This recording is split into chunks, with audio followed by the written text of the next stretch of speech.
ये रही मेरी साड़ी। आज तो मेरा दिल कर रहा है कि मैं इस साड़ी के साथ अपने सर में गजरा लगाऊं, जैसे मैंने अपनी पहली रसोई में लगाया था। सच में वो गजरा मेरे ऊपर बहुत ही अच्छा लगता है। उसके बाद बड़ी बहू ने बालों में गजरा लगाया और उसके बाद उसने लाल रंग की साड़ी पहनी और फिर नीचे आ गई। नमस्ते माँ जी। नमस्ते बहू, तेरी देवरानी कहाँ है? माँ जी वो आई नहीं है अभी तक नीचे। अगर नहीं आई है तो बस तैयार ही हो रही होगी।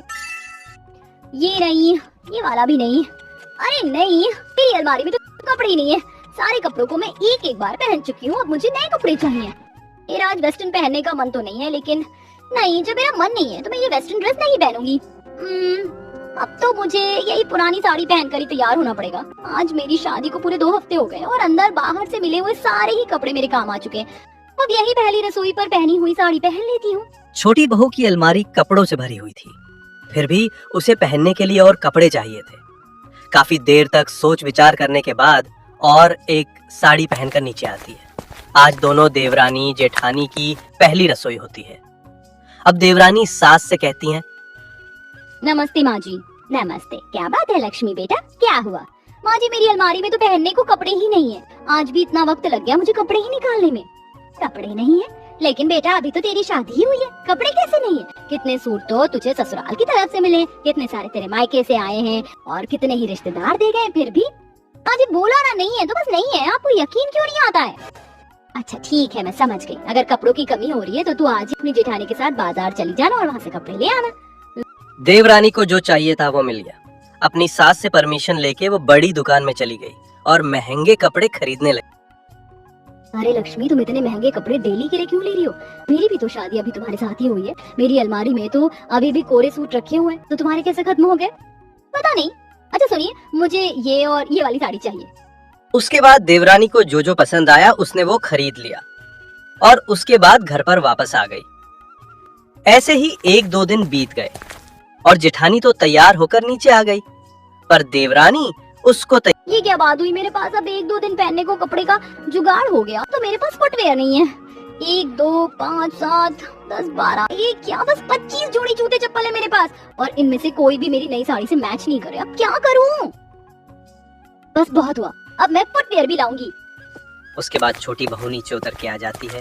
तब तक उनके पति भी खाना खा के जा चुके थे। तो उसकी सास कहती अरे है, लक्ष्मी बेटा तू आजा नाश्ता कर ले। मुझे नहीं करना है नाश्ता वाश्ता। क्या हुआ, क्या बात है? तुम्हारा मुंह क्यों कचौरी की तरह फूला हुआ है? अरे बता ना, तभी तो हमें पता चलेगा। हाँ जी, मेरे पास पहनने को एक भी जोड़ी अच्छी चप्पल नहीं है। मुझे भी चप्पल खरीदनी है। देखो तो जरा मेरी कितनी डिजाइनर साड़ी है और इस पर मुझे पुरानी चप्पल पहननी पड़ी है। तूने ये क्यों पहनी? तेरी शादी में मिली हुई चप्पल कहाँ गई सारी की सारी? माँ जी वो सारी ब्राइडल हैवी चप्पल है, मुझे डेली के लिए स्लीपर्स चाहिए। अच्छा अच्छा सही है, मैं नाश्ता कर लूँ तब तुझे दिलवाने चलूंगी। अब तू ज्यादा गुब्बारे की तरह मत बोल। सास की बात सुनकर वो बहुत खुश होती है। उसके बाद छोटी बहू अपनी सास को लेकर गई और काफी सारा सामान खरीद कर लेकर आती है। और जब शाम को उसका पति घर पर आता है, लक्ष्मी ये सब क्या है? मेरे अकाउंट से कल 1 लाख रुपया निकला था और आज 50,000। तुम रोजाना इतनी सारी शॉपिंग क्यों करती हो? डांटते क्यों हो मानविक? मेरे पास कपड़ों की कमी हो रही है। कपड़े नहीं थे, जूते चप्पल नहीं थे, तो मैंने उनकी शॉपिंग की। अब क्या मैं जरूरत की चीज भी ना खरीदूं? हमारे पास कपड़े नहीं है तो फिर ये पूरे किसके कपड़ों से भरी हुई है? ये कबर्ड, ये 2-2 स्टैंड, इन पर किसका कपड़ा है? ये बेड किसके डिजाइनर कपड़ों से भरा हुआ है? और ये जूते चप्पल, ये 2-2 रैक में तुम्हारे जूते चप्पल ही लगे हुए हैं। सारे कमरे को तो तुमने शोरूम बनाया हुआ है और कहती हो कि कपड़े नहीं है। अरे भाभी को देखो लक्ष्मी, जब से शादी हुई है भाई का 1 रुपया बेकार की चीजों में खर्च नहीं किया उन्होंने। और एक तुम हो भाई, जब भी मेरा बैंक बैलेंस देखती हो तो वो मुझसे पूछते हैं कि तेरी बीवी कैसे पैसे उड़ाती है, कहाँ उड़ाती है। अरे समझ जाओ, अगर माँ या भाभी को तुम्हारा कमरा शोरूम जैसा दिख गया ना तो तुम जानती नहीं हो क्या होगा। देखो मानविक, मुझे ना किसी का डर नहीं पड़ा हुआ है, समझ आया? जो मैं इस तरह से डरूं। और भाभी वो तो पता नहीं कौन से जमाने की औरत है, तो उनसे मेरी तुलना तो बिल्कुल ना करना। मैं ऐसे ही सामान लाऊंगी, पहनूंगी और इस सब में मैं कोई कॉम्प्रोमाइज नहीं करूंगी। अपने पति के इतना समझाने पर भी वो नहीं मानी और रोज ऐसे ही डिजाइनर कपड़े पहनने लगी। एक बार पहनने के बाद दोबारा कभी नहीं पहनती। ऐसे ही कुछ दिन बीत जाते हैं और एक दिन उसकी सास के पास उसकी बहन का कॉल आता है।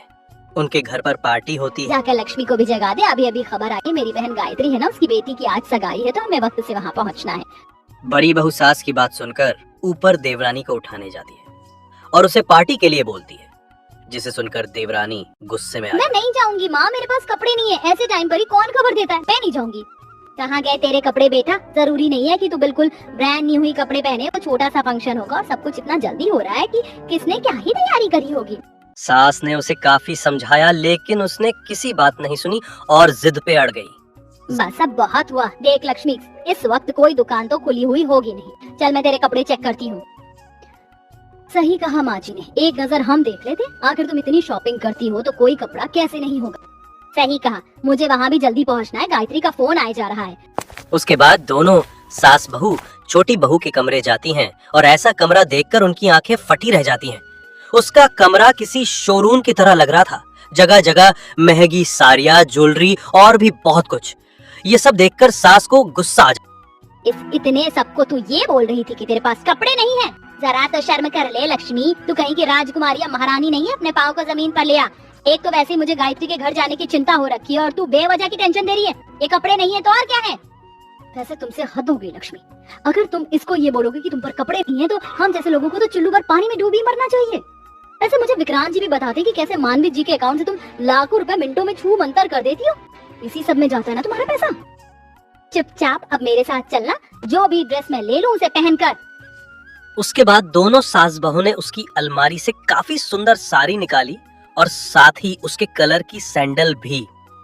उसके बाद सभी तैयार होके सगाई में गए।